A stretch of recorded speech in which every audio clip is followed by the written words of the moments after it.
Hey, it's Jeff. Welcome back. Let's get to solving. Also, I'm going to be doing 2 puzzles today.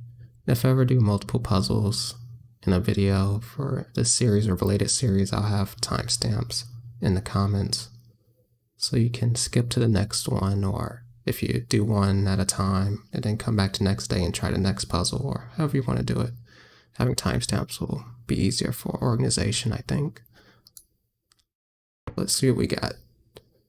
So we're going to scan the board, look at all the forcing moves very quickly. Last time I missed a very basic queen capture for a very long time. So let's try not to make any of those mistakes. So no hanging queens in this puzzle right now. And really, I don't see much going on. Other than rook c7 is a move that I looked at rook h4 first, but there didn't seem to be much follow-up. The king is on a light square, our queen is on a dark square, and so it would be too slow to try to maneuver the queen to the king side. But rook c7 looks like it could lead to something because the f7 pawn is undefended. So yeah, it really seems like our play is directed on the c file. And I guess we would have to calculate after rook c7 if queen e8. What are we doing? Like, there's also follow-ups of rook e7 to drive the queen even further away. Maybe it's possible the queen will have to move and then we can take the rook, which that idea leads me to look at rook d4, because then we would have 2 attackers on the d8 rook if the queen moves, and the queen can't capture on d4 because we have a bishop covering it. So that's kind of interesting.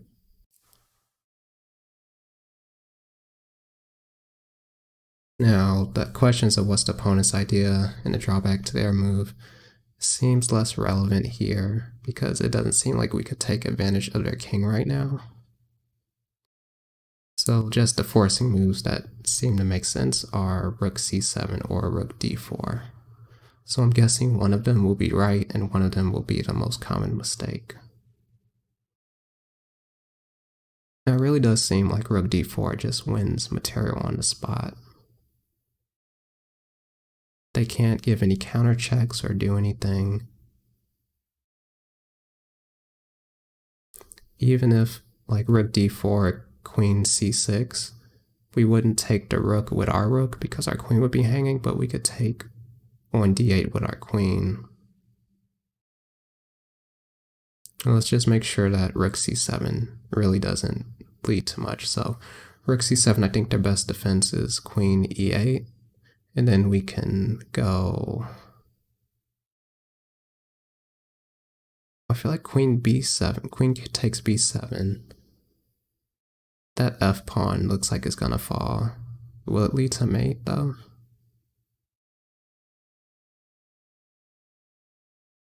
I don't know. Hopefully in that situation it would just be an alternate move.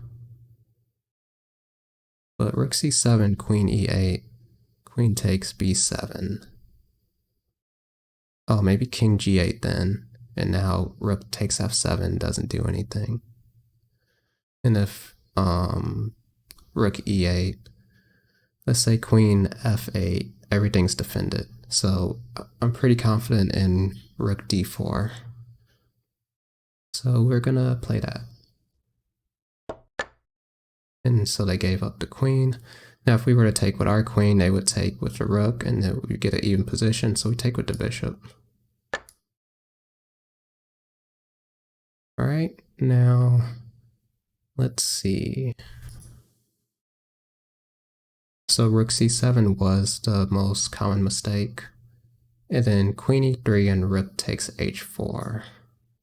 So let me bring up the analysis board.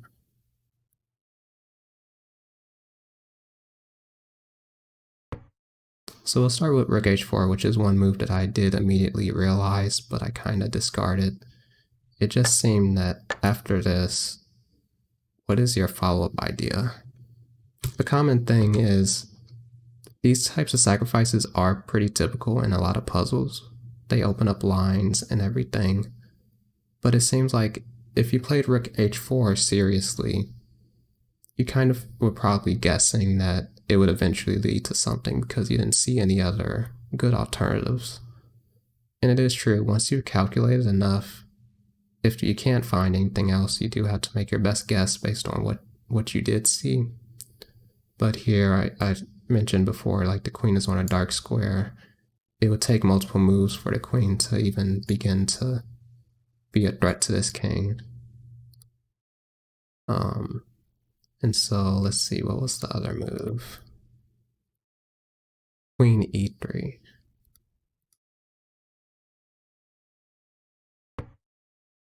So queen e3. So yeah, so this is like what I was saying. I guess in this situation, they might be trying to go rook h4 still on the next move, or do something fancy at some point. Actually, just this would threaten mate in 1 if you could move again.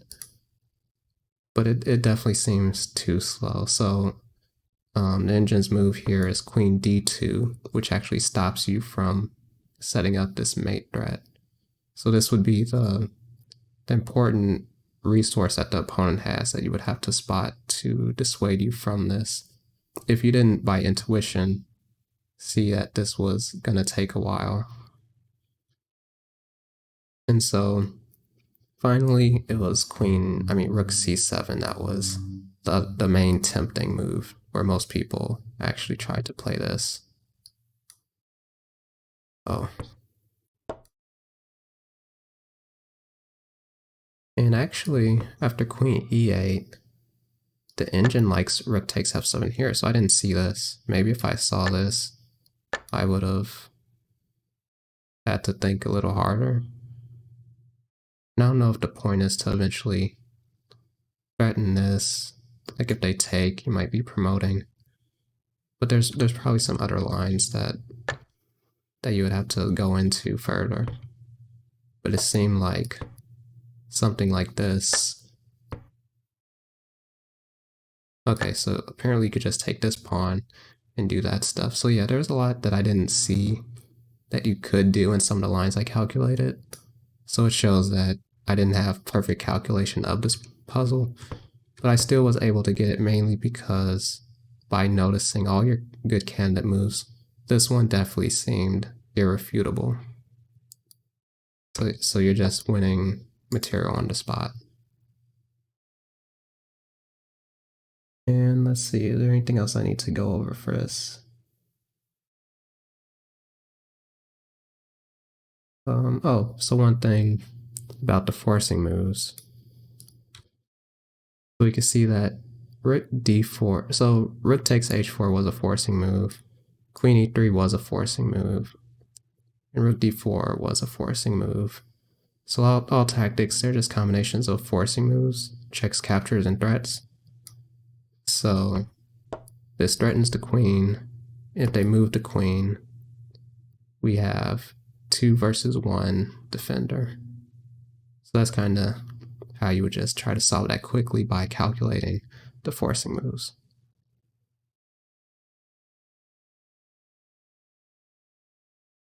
Okay, so now we're going to try another one. The next one, I guess I was trying to say. Okay, so I notice all this activity on the D file. I'm just looking at all the candidate moves really quickly, or just all the legal moves for both sides. Okay. So I definitely feel like we have to do something about the D file, or at least if we were to pass our turn and it was black's turn, they could take on D1, we take with a rook, they take with their rook, and then bishop takes D1, and then we get this kind of even simplified ending. So the question is, what do we do about this? Although that doesn't really seem that tactical in nature to me either. So what is interesting is, I noticed this knight is hanging, and I noticed there could be back rank issues for black. The move bishop e7 seemed to come to mind because it's a threat.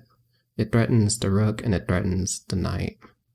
At first, I considered something like g3 to see if this knight could be trapped at all. Like that can happen if black had pawn on f5 and a pawn on g6. g3 would actually trap the knight. But in this case, if we go bishop e7, the idea is, so we're attacking the knight. If the rook takes, we can take their d8 rook, and then they would have to go rook e8, then we take and that's checkmate. So we haven't calculated it out fully to know if we can play it or not. But this gives us a tactical idea to work to calculate to see if it works.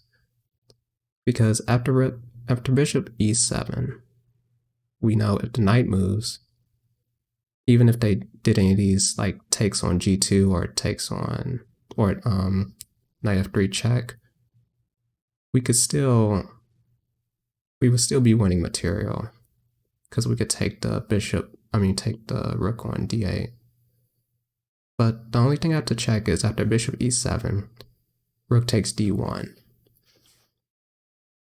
So bishop e7, rook takes d1. Because if we take back with our rook, then they could take back with check, and then we take back with the bishop, and then they move their knight to safety. So after bishop e7, rook takes d1.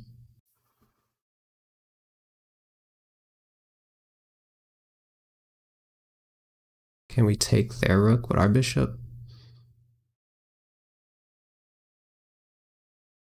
I don't feel like it's that clear anymore. So bishop e7, rook takes d1, bishop takes d8. They could take our f1 rook with check, we take back, and I feel like material is going to be even somehow. But what if we, with that idea in mind, all those ideas, if we take on d7 first? No. Yeah, I'm just confused with this one. Let's just look at any other candidate moves for a second. I got too caught up in that one idea, which still might be correct somehow, but...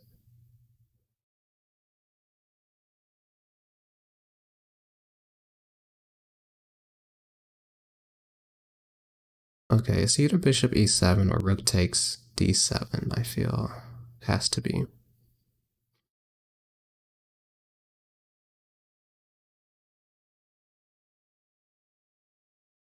Alright, so bishop e7, rook takes d1.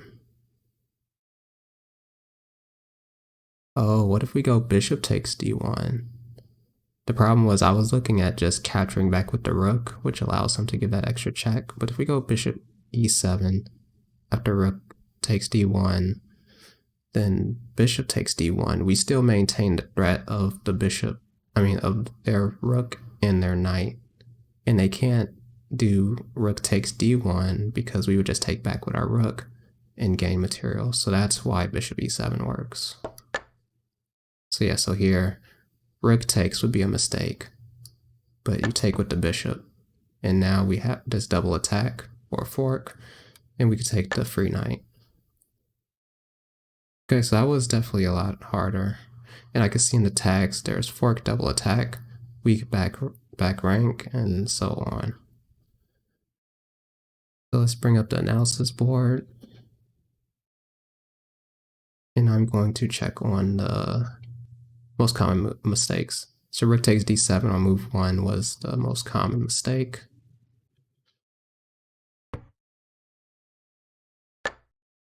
And it just seemed like, so at this point, what's the tactic then? You can't really kick the knight, it goes back. You can't do anything like this, then rook can go back. This is just an even trade, even though you're weakening their structure a little bit and getting the bishop pair. This isn't really what tactic puzzles are generally about. There are positional tactics, but in these situations, you know, you're looking for either significant material gains or checkmate. So rook takes d7 doesn't really lead to much. Oh, I was thinking that for this or something, but this would just hang the bishop and we don't have a rook on the d file to take advantage of the back rank. Maybe you were planning to do this next, hoping they wouldn't see it, but that's not how good chess works. So now, let's see. Knight c5 was a try. So yeah, knight c5 directly. But they could just take, and so even if you go here, you still get a similar situation. Everything's defended. There's not really a tactic for white going on here. And oh, okay, so the second move, rook takes d1, that was another mistake. That was much more common. And yeah, so this was what I was talking about. One of the reasons I was very hesitant on bishop e7 was that after rook takes, he has this, and now the knight can just get away, and it's even. But the beauty in taking with the bishop is that you keep this double attack, and they can't make a desperate trade for equal material. They either have to give up one of these pieces, or if they try something like this, you're winning material. And let's see, so if we go back to the beginning, create these arrows. Bishop e7, clearly forcing move with some threats. And this is a capture, and this is a capture. So it's all about finding the right combination of checks, captures, or threats. So hope you enjoyed, and see you in the next one.